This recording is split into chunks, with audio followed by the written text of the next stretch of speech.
Most people know that I started my television career working security on The Jerry Springer Show. And back in 1996, I was sent to get a young girl off the streets. Posie had run away from home, was addicted to drugs, and had been prostituting. And I went to get her and brought her back to our studio so she could reunite with her mom. Here's a clip from That Jerry Springer Show. What would you do if you knew your daughter was living on the streets as a prostitute and she was only 13 years old? Well, I'd like you to meet my next guest, Posie. She was on the streets by the age of 12, and by the age of 13, she was using heroin and prostituting herself. Tell us, you're what, 17 now? Tell us what life was like back then, how it got started. What it was like. At first, it was really fun, and I didn't know who I was, and so I didn't know where to go, and I was scared, and I went out to the streets. And You ran away when you were 12? yeah. Why? Why? Yeah. Problems with my family. I was selling pot, is what I did to make money, and my friend owed me some money, and so she said, come with me, and she went out and turned a trick real quick, and it took her like 5 minutes, and she came back with all this money. And I was like, why am I sitting around hardly making any money trying to sell drugs? And so after that, I just figured it was a good idea. I just ignored whatever else the rest of me said. At the age of 13, had you had any sexual experience before? Yes. It was with my mom's boyfriend. Okay? Okay.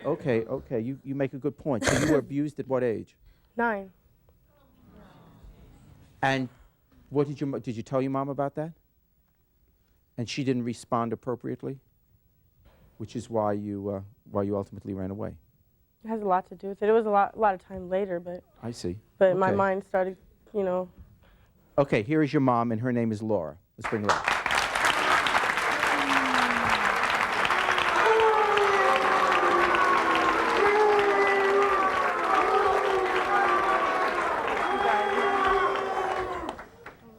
You know, Posie, I've made a lot of mistakes in my life.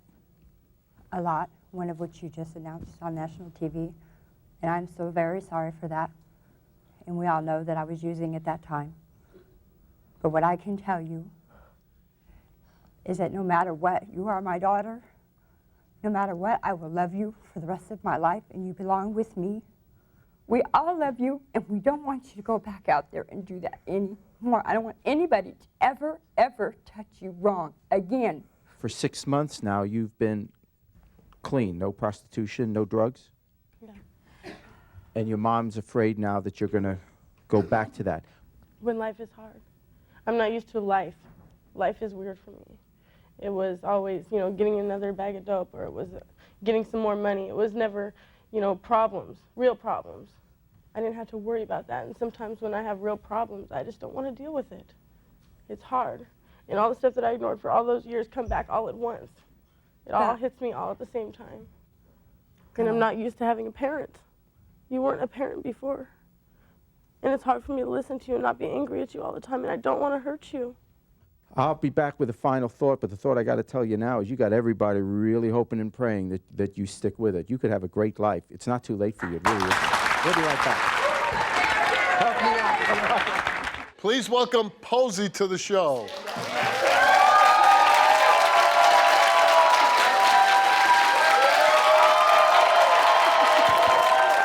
How you doing? I certainly didn't think I'd ever see you again. I mean, that was about 30 years ago, and that was probably the first time the show had sent me out to look for somebody. I was going to get you, and then I was going to go after the guy that had you out on the streets. And I remember it was Valentine's Day, 1996, I remember that. And it was in Seattle. We went out to Seattle, and it was a beautiful day, which people thought, oh, it rains all the time, and I still have these vivid memories. And the memories I have of that day was you show me where you slept outside, where you did a trick. And you were so young. And so I was looking at him like I couldn't believe this young girl. You told me where you got stabbed. I mean, you were just telling me horror story after horror story, and I couldn't believe that this young girl was living this life. I remember that. And the sad part is that it didn't end there. It didn't end there because I went back to it. I've been back to that life for a really long time. After you were on the Springer Show? Yes, after I was on the Jerry Springer Show. When you look back and you watch that clip, what do you think? It's hard to watch. It's really hard to watch. I have 2 daughters now. One of them is the exact age that I was in that clip. And it is very hard to imagine my beautiful daughter who goes to high school and has a normal life living that way. But for some reason, I can feel that way when I relate it to her. However, all these years, I wasn't able to love myself enough to know that I deserved better. But I figured that out. I did finally figure that out. How long?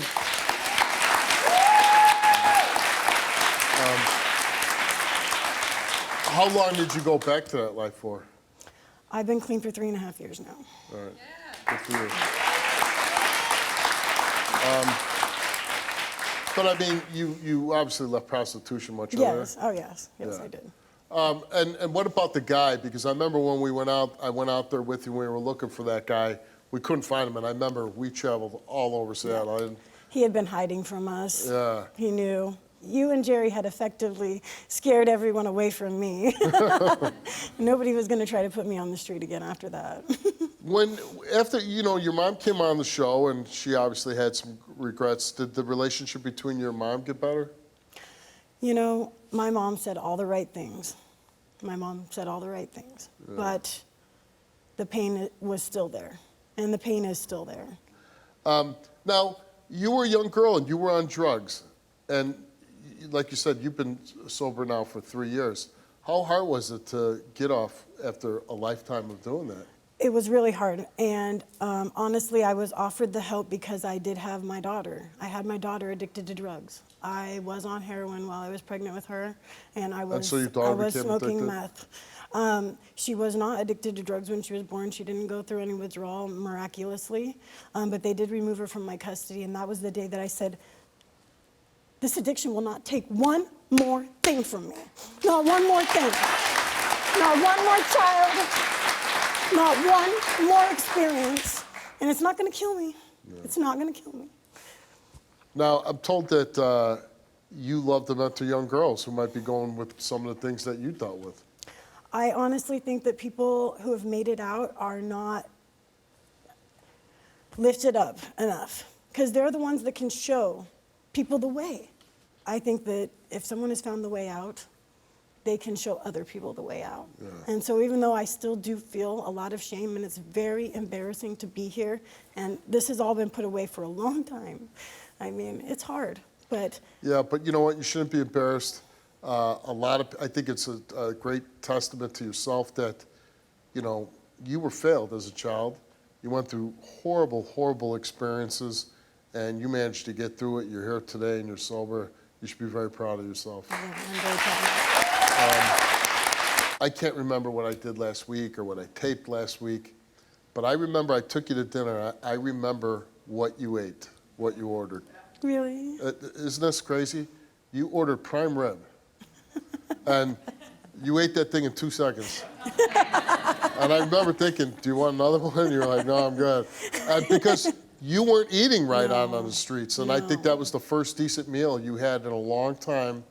And the other thing that you should know is there was a young producer that sent me out to Seattle to find you and find the guy. Do you know who that young producer was?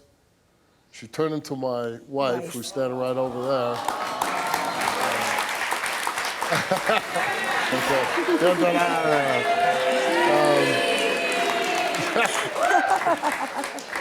I mean, I think about so much. So, like a year after that, about almost to the day, a year later, me and my wife started dating. But when I look at that picture there, obviously I still had hair then. I was a Chicago policeman still. So my life was completely different back then. And 31 years later, it's great to see you. It's great to know that you're in a good place. You got daughters. You're a mom. You're sober. Hey, listen. Don't ever be ashamed. Be proud that you made it through that. Most people couldn't.